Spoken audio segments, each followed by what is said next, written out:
How to design ebooks with Canva. Hello everyone, welcome back. Now, if you're thinking that ebooks are no longer profitable, I could not tell you that they are, because if you're convinced, then you're convinced. But if you're someone that actually knows how to create a good ebook, and I'm going to show you exactly how, then you might be able to make a really good ebook, especially if you have an idea in mind.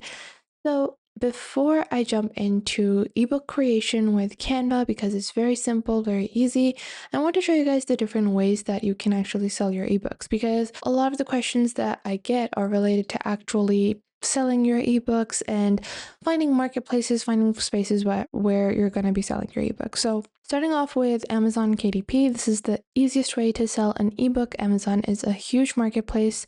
So many people visit Amazon every day. So we already know that people are visiting Amazon. They are looking through Amazon. So it's really important that you simply go into kdp.amazon.com. You can sign up and then start publishing. You can even search for a cookbook. Let's say I search for a cookbook on Amazon, and I'll show you guys that some of these are actually just going to be ebooks. They're not actual physical books that are printed. Those are ebooks, and you can use KDP to basically convert them into a hard book that is sent to the purchaser. But if you want, you can click on ebooks with audio, and you guys can see these are all ebooks with audio. There is no physical copy. Instead, people can just buy it and then read it on their Kindle or listen to it on their Kindle. So this is why it's really important that you understand the market for your ebook. And this is why I always suggest, if you're creating your ebook in a certain niche, in a certain industry, whatever it is, just to make sure to look it up first and see what the trends currently are, tiding towards. Then you have platforms like Lulu. This allows you to publish your books. You can sell,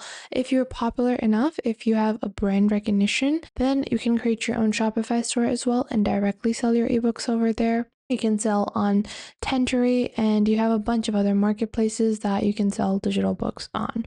Now, moving forward into designing your digital books, you're going to log onto Canva, and then you're going to search for ebook. Now, when you search for ebook, you have this standard size, and this is a pretty great size when you're getting started. So this is like the basic size that most screens support. However, if you want, you can always customize this. If you want a certain way, you want to present your book a certain way, you want it to look a certain way, a different way, then you can do that. You can customize the sizing as well. This is totally up to you, but keep in mind, whatever device you're ideally wanting your book to be read on, you want to see how it appears on that device on that particular size. Now, there are several different templates, and it's really important that whenever you're looking at these templates, you do look at them with a little bit of caution, because I see people being like, oh, okay, I want to build my own cookbook. I'm going to customize this template, and they don't change anything. So they copy the template to the T. Now, there's nothing wrong with copying a template from Canva. It just looks very generic. So if I search for, there are quite a few different templates over here, and I'm going to take one that actually has multiple pages instead of just one page. If I go into create blank, I can go into the top left where it says design, and I'm going to search for cookbook maybe. And some of these are singular front pages. Some of these are full ebooks as well in the template section.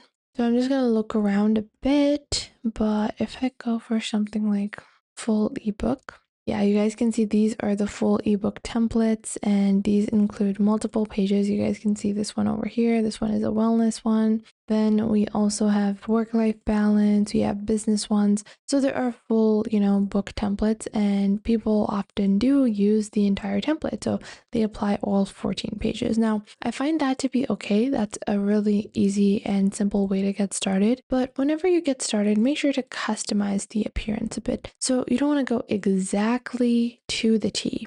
And a lot of people follow this formula where, okay, one chapter has this line, one chapter doesn't, and then they follow, and that makes your ebook look really boring. So starting off, let's talk about food. And I'm going to change this into how modern day food is not really it is produced. Like so, I'm going to write my copy, then I'm going to delete the image here, change the background color so that it fits like a color scheme that I want to go with, maybe this pinkish color, and then this blue. I'm also going to change the pink. I don't like the pink on both sides. I'm going to change the order. And I'm just going to make this a bit lighter maybe.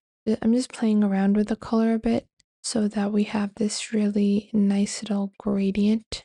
And then I'm just going to go into elements. You're obviously going to click on uploads and then upload your own content. I'm just going to be searching for a random food picture and I'm just going to be using that. And I'm just going to maybe change the image. Not this one. I want something that's nicer, that looks nice, but it's still a bit jarring. I want like a jarring image. So I'm gonna maybe go for fast food like this and spend most of your time, like a lot of your time needs to be spent in designing your front page, because if your front page does not look good, then it's not going to sell very well, especially if you don't have a dedicated audience. Your audience matters a lot, so you want to spend a lot of time building this. This is just a very basic little template. After that, we have an introduction. Now, you can add a table of content if your book is long. If you have like a 10-page book, you don't really need a table of content. But if you have anything longer than that, you definitely do need to do that. And right now, it's easier than ever. You can open ChatGPT, you can open Claude, whatever AI you're using, and you're just going to ask it to build a table of content from your book, if you've, of course, written it.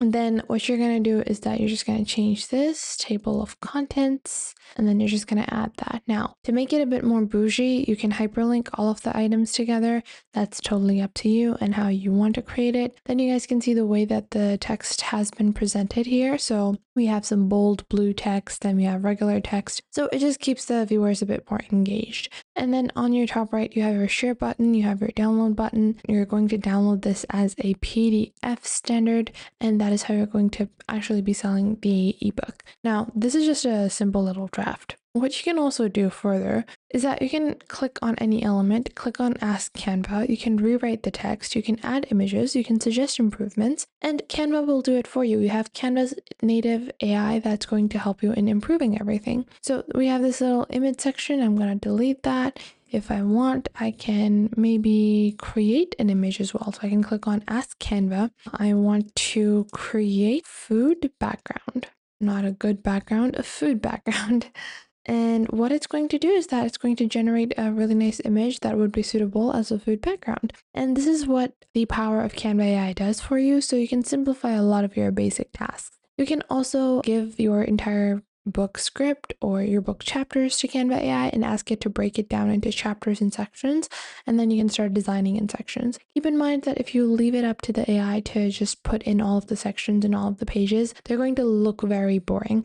So even if you do that, if you automate that process, you want to make sure to design it afterwards. Don't just leave it as it is, because otherwise it's not going to be, interesting for your users or viewers or readers. So I hope you guys found this video helpful. If you did, make sure to leave a like and subscribe, and I'll see you guys in the next.